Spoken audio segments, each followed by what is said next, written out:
We need it. Oxygen. It's why we breathe it.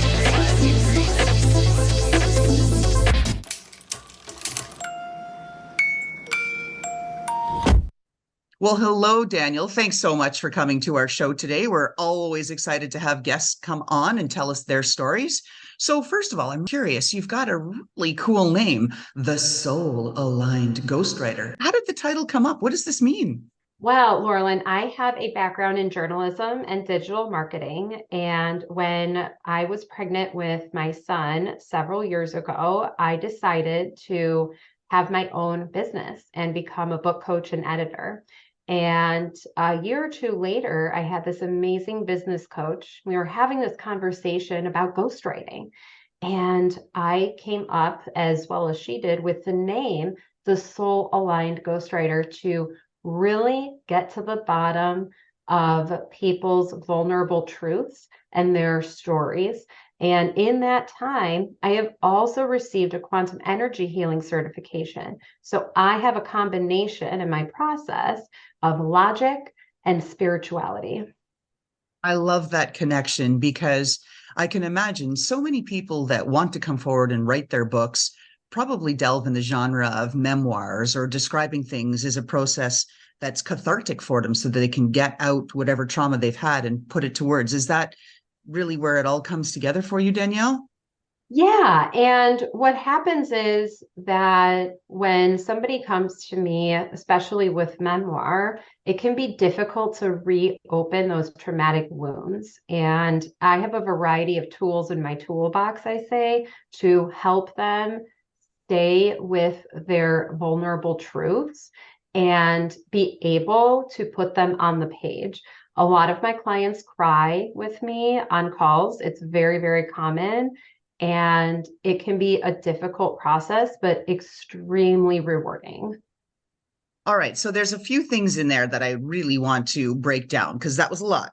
Yeah. So, number one, there's gazillion books self-published a year. So, and you've got this marketing and journalism and writing background, which is fantastic, how it comes all together.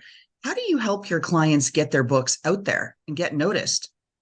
Absolutely. So what I do, what I focus on is the writing itself in the ghostwriting capacity. However, with the writing comes questions such as, what are your goals?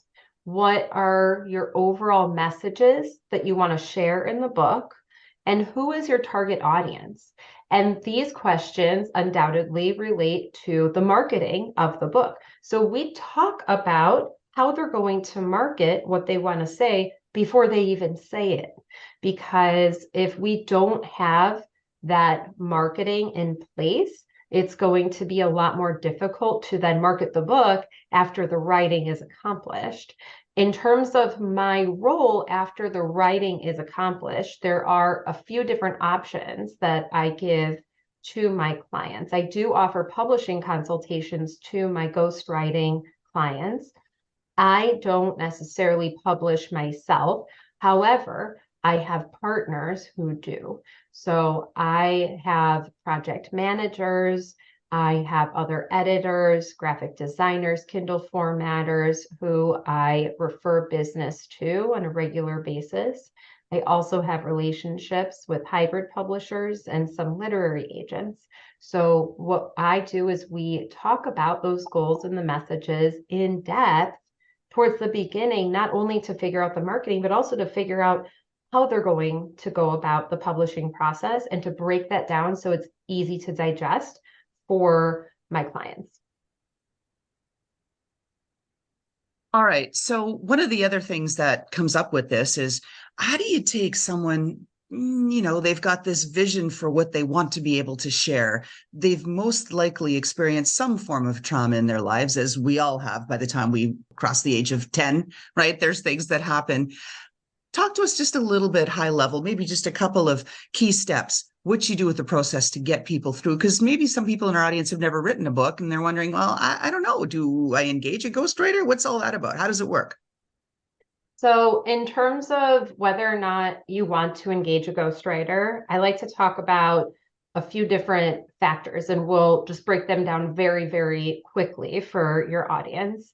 So I would encourage you to consider your time, energy, money, and knowledge, those 4 areas of your life, and figure out what you want to outsource and what you want to do yourself.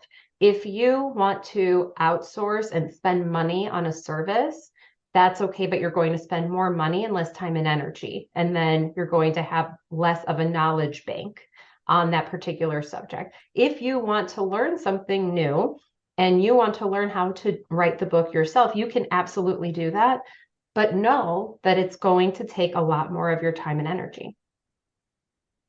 Well, that I think helps it all. So let's get to really the heart of this podcast, right? We've got 2 key components. One, the killer question, right? What's the grittiest thing you've ever experienced on your journey of entrepreneurship? And then, of course, at the end, we have our signature shoe question, but we'll save that one for right now. So, Danielle, what's the grittiest experience you've had here as an entrepreneur?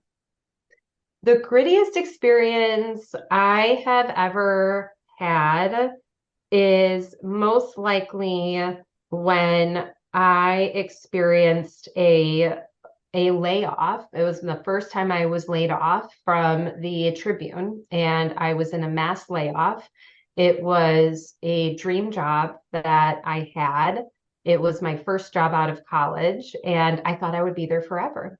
And it took a lot of courage to accept that that was what was happening and accept what was going to happen next in my career journey.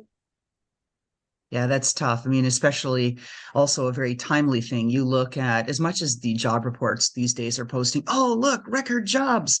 And then all of these employers are saying, I can't find bodies, what do I do? But then there's the flip side and also the human side. There are hundreds of thousands of people who have lost their jobs over the last couple of years, millions even.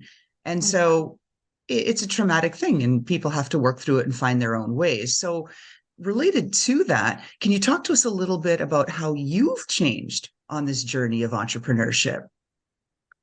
I have developed a lot more confidence, and I think that there are 2 key components of being an entrepreneur. I think it's your mindset, and I think it's your confidence level. Because what happens to me, and it still happens to me, is I meet people and they say, hey, can you do X, Y, or Z? Do you have experience with that? And what I do is I say yes or no. And then I say, but that sounds really fun, and I would really love to help with X, Y, or Z. And I'm confident that I can deliver that.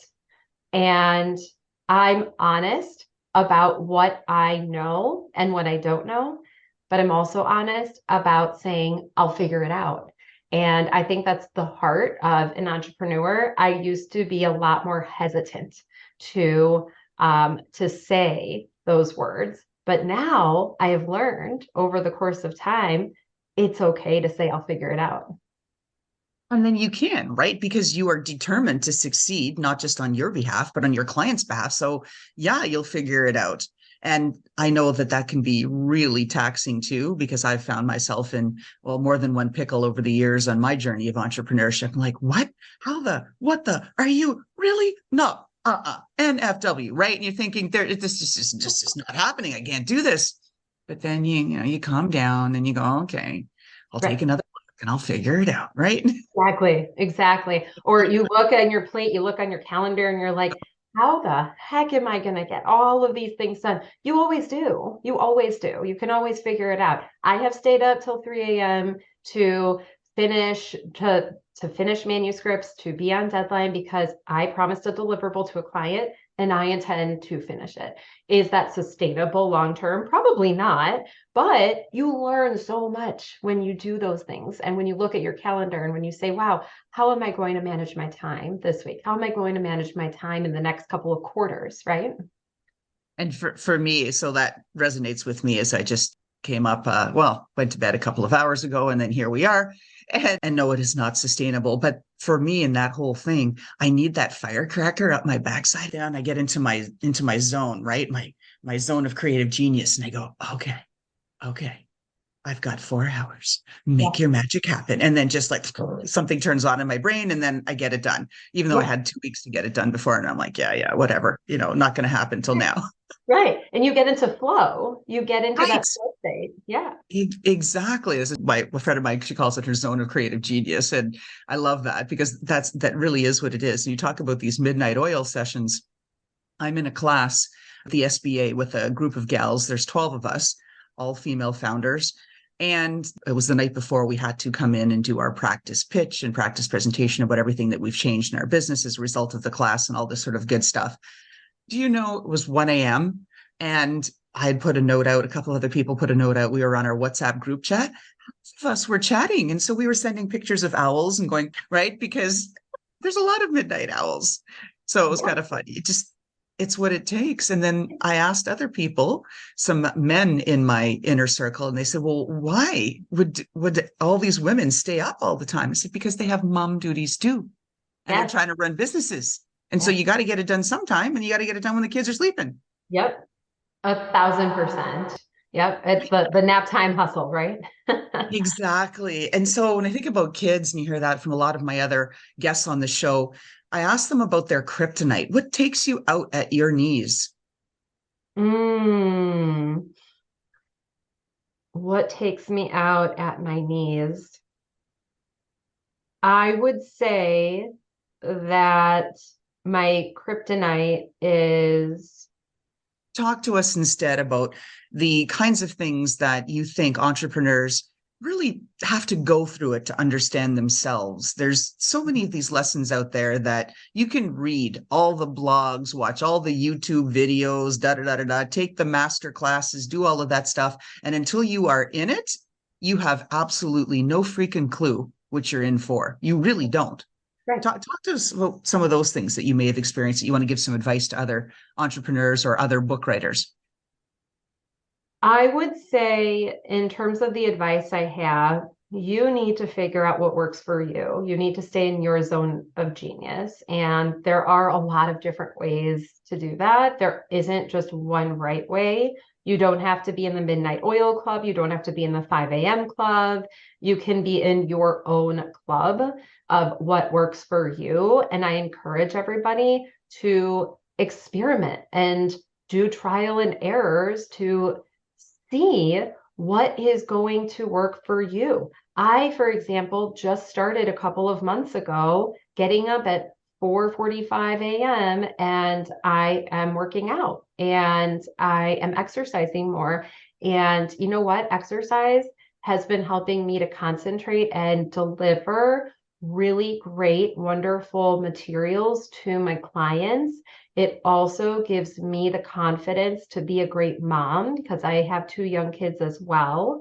And I am able to spend that time on myself. So, it's like that airplane analogy where you have to put the mask on yourself before anybody else. And that's what I encourage everybody to do is figure out, especially if you don't have a lot of time to yourself, figure out what does a 5-minute walk look like? What does 5 to 10 minutes to yourself a day? What does that look like? How can you utilize your time and energy efficiently to really be your best self?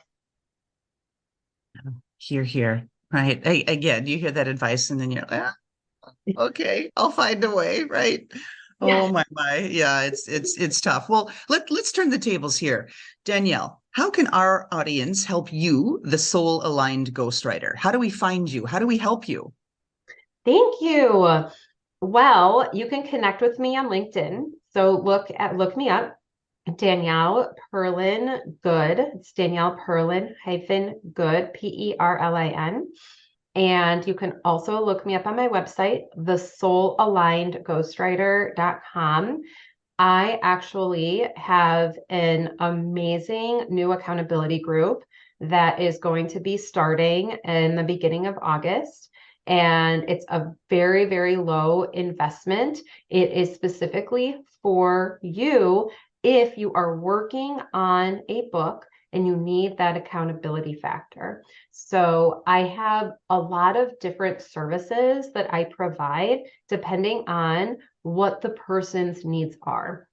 So I like to look at all of this from a support standpoint. So I encourage all of the book writers out there to figure out what you really want from the process and what help you really need to get your book done. What do you need to get your draft done? Is it just you preventing yourself? Is it the fact that you need to take classes? You need to improve your writing craft?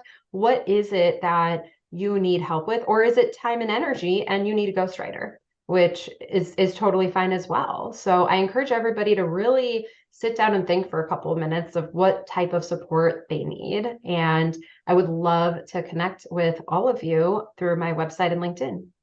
All right, so you heard it here from Danielle Perlin-Good. Take a look, find her on LinkedIn or go to thesoulalignedghostwriter.com. All right, last question. We're bringing it home here, Danielle. This is the signature question. Woo, woo, woo, woo.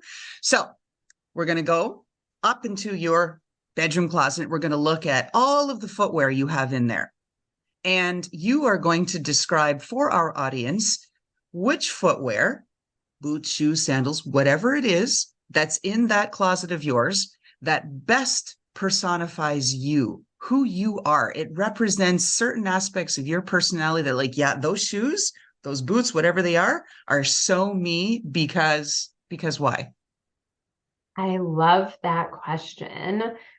I still have these sparkly kitten heels that I wore at my wedding, and the heels are a little worn, and I love that about them because they're not new.